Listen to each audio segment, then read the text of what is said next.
TV9 సంబంధించి ఒక రిపోర్టర్ని శుభ్రత కొట్టేసాడు. దానికి ఇప్పుడు ఏడుపులు. మీడియాపై మోహన్ బాబు దాడి. TV9 రిపోర్టర్ని కొడతాడా? అంత అహంకారమా? నాకు అర్థం కాగలుగుతా. అసలు మీడియాకి కొంచెమైనా బాధ్యత ఉందయ్యా? నిన్నటి నుంచి ఈ ఇష్యూ ఎప్పుడైతే బయటకు వచ్చిందో నిన్నటి నుంచి మోహన్ బాబు ఇంటికాడ ఆ గేటు ముందు కాపలా కాసేస్తున్నారండి. పెద్ద పెద్ద కెమెరాలు పెద్ద పెద్ద మైకులు పట్టుకొని మనోజ్ వస్తే మనోజ్ దగ్గర పెట్టేయడం. వాళ్ళు చెప్తూనే ఉంటారు, వెళ్ళండి అయ్యా, ఇది మా ఫ్యామిలీ ఇష్యూ, మేమేం చూసుకుంటాము, ఎందుకు మా ఇబ్బంది పెడతారని చెప్పి పక్కన చెప్తానే ఉన్నా సరే ఎవరు కనబడితే వాళ్ళ దగ్గరికి పరిగెట్టుకు వెళ్ళిపోయి ఆ మైకు తగులుతుందా తగలదా అనేది కూడా చూడకుండా వెళ్ళి మైకెట్టేసి ఇప్పుడు ఏమంటారు మీరు? వాళ్ళ కుటుంబ వ్యవహారాలు మనకు ఎందుకండి, మీకు ఎందుకు చెప్పాలండి? ఆ మోహన్ బాబు కొట్టేశాడు, మంచి పని చేశాడు. లేదంటే గేట్ ఓపెన్ చేస్తాం పాపం పరిగెట్టుకు వెళ్ళిపోయి ఆ మోహన్ బాబు వస్తుంటే వెళ్ళిపోయి మైక్ ముద్దేరేటప్పుడు ఏం మాట్లాడతాడయ్యా? ఇంట్లో కొడుకులు కొట్టుకుంటున్నారు, తండ్రి కొడుకుల మధ్యన గొడవ. అరే పరువు పోతుంది, రోడ్డు ఎక్కేసాం మనం. ఇప్పుడు దాకా కొద్దిగా మంచో చెడు కాస్త పేరు ఉంది, అది పోతుందని చెప్పేసి లోపల ఎంతో కొంత బాధ ఉంటుంది. నువ్వు పరిగెట్టుకు వెళ్ళిపోయి మైకెట్టేస్తే నీకు సమాధానం చెప్తారా? నిన్ను వెళ్ళమన్నాడా? నేను రమ్మన్నాడు అక్కడికి. పైగా మీరు బాధ్యత గల మీడియా అనేది ఇది. ఇంకే సమస్యలు లేవా? అరే ఊదర కొట్టేస్తున్నారండి 2 రోజులు బట్టి. నిన్నటి నుంచి మాట్లాడితే మోహన్ బాబు, మాట్లాడితే మనోజ్, మాట్లాడితే మోహన్ బాబు, మాట్లాడితే మనోజ్. ఎవరికి ఉపయోగం? వాళ్ళ కుటుంబంలో ఆస్తి తగాదాలు అవన్నీ కూడా ఎవరికి ఉపయోగం అండి? ప్రజలకు 10 పైసలు ఉపయోగం లేని న్యూస్ కోసం వెంపర్లాడి వాళ్ళ గేటుగాడ కాపలా కాసేసి గంటల కాపలను బట్టి టిఫిన్లు అన్నా చేస్తున్నారో చేయట్లేదు నాకైతే అర్థం కావట్లా. నువ్వెలా సమర్థిస్తావో మీడియాను కొట్టేస్తే తప్పు కాదని చెప్పి అని అడగవచ్చు. మరి ఏం చేయమంటారో? ఇప్పుడు నీ ఇంట్లోకి వచ్చి మీరును మీ కుటుంబంలో ఏదో గొడవ జరుగుతూ ఉంటుంది. నీ ఇంట్లోకి ఎవరో నా బొట్టు వచ్చి మైకెట్టేసానికి నీ ముద్దు దగ్గర మీరు ఎందుకు కొట్టుకుంటున్నారని చెప్పింది కాలదా? మీరు ఎక్కడికైనా అంటే మీడియా అయితే ఎక్కడికైనా వెళ్ళిపోతారా?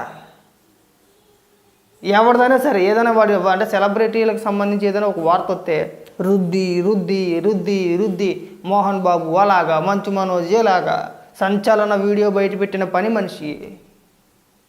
మనోజే మోహన్ బాబుని కొట్టాడంట, లేదు మోహన్ బాబే మనోజ్ని కొట్టించేసాడంట. అది ఎవరికి ఉపయోగం వచ్చిన వార్తలు అవన్నీ కూడా. పైగా మీడియాపై దాడి, మమ్మల్ని కొట్టేశారు, మిమ్మల్ని వెళ్ళమన్నాడా అక్కడికి? అరే కొంచెం కూడా మానవత్వం లేకపోతే కట్టాగండి. అంటే వాళ్ళు అంత ఫ్రస్ట్రేషన్లో ఉంటారో, అన్ని బాధల్లో ఉంటారో ఖచ్చితంగా కోపం వాళ్ళకు కూడా ఉంటుంది. నువ్వు వెళ్ళి ముద్దు దగ్గర మెక్కెట్టేస్తే నీకు సమాధానం చెప్పాలా? ఇప్పుడు నీ ఇంట్లో ఏదైనా గొడవ జరుగుతుంది అంటే నువ్వు ప్రశాంతంగా మనశ్శాంతిగా రండి చెప్పండి, మా అబ్బాయి నన్ను ఇలా అన్నాడు, మా అబ్బాయి నన్ను కొట్టాడు, అందుకని చెప్పి నేను తిరిగి కొట్టాను అని చెప్పి ప్రతి పకోడి గడికి సమాధానం చెప్తారా? ఒకసారి 2 సార్లు ఇలా తన్నులు తింటే బుద్ధి వచ్చింది. నెక్స్ట్ టైం అలాగా మన ఎవరి కొంపల్లోకి పడితే వాళ్ళ కొంపల్లో దూరేసి ఏది పడితే అది అడగటానికి కొద్దిగా దూరంగా ఉంటామన్నమాట. కవరేజ్ వరకు ఓకే, మీరు కవర్ చేయొచ్చు కాదన్నట్లా. మోహన్ బాబు ఇల్లును షూట్ చేయొచ్చు, వాళ్ళు ఏదైనా కొట్టుకుంటే దాన్ని వీడియో తీయచ్చు, అంతే తప్పితే వాళ్ళు గొడవలో ఉన్నప్పుడు వాళ్ళు కొట్లాడుకుంటున్నప్పుడు వాళ్ళు మాట్లాడే పరిస్థితుల్లో కూడా కొంతమంది ఉండరు. అలాంటి సిచ్యువేషన్లోనూ మనం వెళ్ళిపోయి ముద్దు దగ్గర మైకెట్టకూడదు. మనం వెళ్ళిపోయి ముద్దు దగ్గర మైకెడితే అదే మైక్తో తీసి పడేయాలని కొడతారు. ఇప్పుడు జరిగింది కూడా అదే. ఏమనేసారు ఇక్కడ TV9 ప్రతినిధిపై దాడి చేసిన మోహన్ బాబు. నేను వెళ్ళమన్నాడా? ఏమయ్యా మిమ్మల్ని అక్కడికి వెళ్ళమన్నారా? అవి ఒక్క TV9 అనే కాదు, మిగిలిన చాలా పత్రికలు చాలా టీవీలు కూడా, మా సాక్షి కావచ్చు, ఇంకా కొన్ని ఉంటాయి, బిగ్ టీవీయో RTV ఇలా రకరకాలు ఉంటాయి. అబ్బాయి ఏది ఓపెన్ చేసినా మోహన్ బాబే కనబడతాడు, ఏది ఓపెన్ చేసినా మంచి మనోజే కనబడతాడు. మంచి మనోజ్ పైన దాడి, బౌన్సర్ల కాపలా, విష్ణు వచ్చి మనోజ్ లేకంగా బయటికి గంటేశాడు, గేటు ముందే కూర్చున్న మోహన్ బాబు, 70 మంది బౌన్సర్లో గడగడలాడించేస్తున్న విష్ణు. అంటే అవి ఎవరికి ఉపయోగం అండి అవన్నీ కూడా? సెలబ్రిటీకి సంబంధించి ఏదైనా ఒక వార్త వస్తే మీడియా ఛానల్స్ అన్నీ అవసరమైతే ఒక 2 రిపోర్ట్లు 3 రిపోర్ట్లు ఎక్స్ట్రా పెట్టుకొని ప్రతి ఒక్కరికి ఒక కారు ఇచ్చేసి పెద్ద ఎలిపాలు గేట్లు గట్ట తగలడిపోంటారు అంటే ఎలిపాలు గేట్లతో తగలడిపోవడమే. మీకు ఇంగిత జ్ఞానం లేదు. వాళ్ళ జీవితాలు, వాళ్ళ ఇంటర్నల్ గొడవలు మనకు సంబంధం ఏంటి, మనం ఎందుకు ప్రచారం చేయాలి, దానివల్ల ఎవరికి ఉపయోగం అనే బాధ్యత ఒక్కడికి లేదు.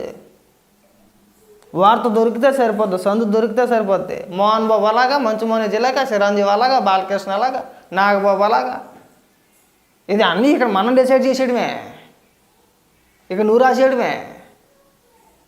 వాళ్ళ కుటుంబాలు తీసుకొచ్చి రోడ్డు ఎక్కిచ్చేస్తే అయిపోయినా. అంటే మీరేం రోడ్డు ఎక్కించట్లేదు, ఆల్రెడీ రోడ్డు ఎక్కువ కొట్టుకుంటున్నారు కాదనట్లా. మనం చూడాలంతే. ప్రచారం చేసుకుంటున్నావా, ప్రచారం చేసుకోవచ్చు, తప్పులేదు. కానీ బాధల్లో ఉన్న వాడి దగ్గరికి వెళ్ళి మీరు ఎందుకు కొట్టుకుంటున్నారో, మీకు అంత బలిచిపోయిందా, అడిగిన ఆస్తి ఏదో ఇచ్చేస్తే అయిపోయింది కదా అని చెప్పేసి మూడు దగ్గర మైకి కడితే అలాగే ఈపు పాల్గొట్టేస్తారు. అలాగే మన ఈపు కాసేది వెళ్ళి కొట్టాడంటే కొట్టరా. ఇక నేను మోహన్ బాబుని సమర్థించట్లా. మోహన్ బాబు కొట్టడంలో తప్పే, కానీ ఆ సందర్భంలో ఎవడన్నా అటాక్ చేస్తాడు. ఆ ప్లేస్లో మోహన్ బాబే కాదు, నేనున్న అటాక్ చేస్తా. ఎవడరా నువ్వు మేము కొట్టేసేస్తుంటే వచ్చి మైకాడతావో, దిక్కుమాల కొరకు నేను ఎవడరా రమ్మన్నదని చెప్పేసి అని. ఆ ఇంగిత జ్ఞానం మనకు ఉండాలి. రిపోర్టర్లుగానో జర్నలిస్టులుగానో మన ఉద్యోగం సంపాదించేసి నెలకు ఒక 50,000 జీతం తీసుకుంటే గొప్పతనం కాదు. ఎక్కడ ఎలా ప్రవర్తించాలో కూడా తెలియాలి. ఆ సమయంలో నువ్వు వీడియో తీయడమే గొప్ప, అది కూడా ఒక ఫ్లాష్ లైట్ వేసేసి అలాంటిది పోటీగాడు వెళ్ళిపోయి మోహన్ బాబు గారు రాగానే ఏదో మూడు దగ్గర మైకెట్టేస్తే ఇంగిత జ్ఞానం లేని సన్నాసులు అందరూ ఇలాగ రిపోర్టర్లు కానీ జర్నలిస్టులు కానీ చాలామంది అయిపోతే గిట్టగా తగలాడుతాయి. మాకు ఉన్నారు కొంతమంది మేధావులు, అడుగు దొబ్బే మేధావులు, ఎందుకు పావాల వల్ల ఉపయోగం ఉండదు. ఉదాహరణకి ఆ సందర్భం చెప్పాలని ఉద్దేశం లేదు కానీ చెప్తున్నా. మా ఉండవాళ్ళు అరుణ్ కుమార్ ఉన్నాడు, గత 5 ఏళ్ళు నిద్రపోయాడు. అంటే మేధావులు జర్నలిస్టులుగా చెప్పుకున్న ఉదాహరణకే మా ఉండవాళ్ళు అరుణ్ కుమార్ని తీసుకున్నా. ఇవాళ పవన్ కళ్యాణ్ గారిని ఉద్దేశించి ఒక లేఖ రాశాడు. రాష్ట్ర సమస్యలు, విభజన చట్టంలో ఉన్న హామీలు, అలాగే కేంద్రం నుంచి మనకు రావాల్సిన నిధులు, అలాగే సుప్రీంకోర్టులో ఉన్న కేసుల సంగతి, ఇవన్నిటిని కూడా త్వరగా పరిష్కరించేయాలని చెప్పేసి రాసేసాడు లేఖ. 5 ఏళ్ళు జగన్మోహన్ రెడ్డిని ప్రశ్నించిన పాపాన్ని పోలా. మేధావి, ఆయన మేధావి, అదో రకమైన మేధావితనం. రాష్ట్రం పచ్చగా ఉంటే చూడలేడు. ముఖ్యంగా చంద్రబాబు నాయుడు గారు ముఖ్యమంత్రిగా ఉంటే రాష్ట్ర సమస్యలన్నీ కూడా ఆయన నెత్తి మీద వేసుకుంటారు. రాత్రులు నిద్రపోవడం.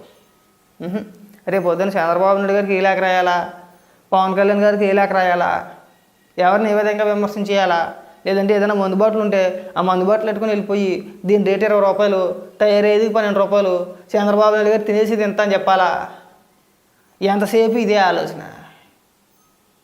మనకి ఒక వయసు వస్తే సరిపోదు, మనం హుందాగా ప్రవర్తించాలి. మీడియాకైనా, ఈ మేధావులకైనా, ఈ జర్నలిస్ట్కైనా ఒక పరిధి ఉంటుంది. అది దాటెత్తే గిలగే దెబ్బలు తినేస్తారు.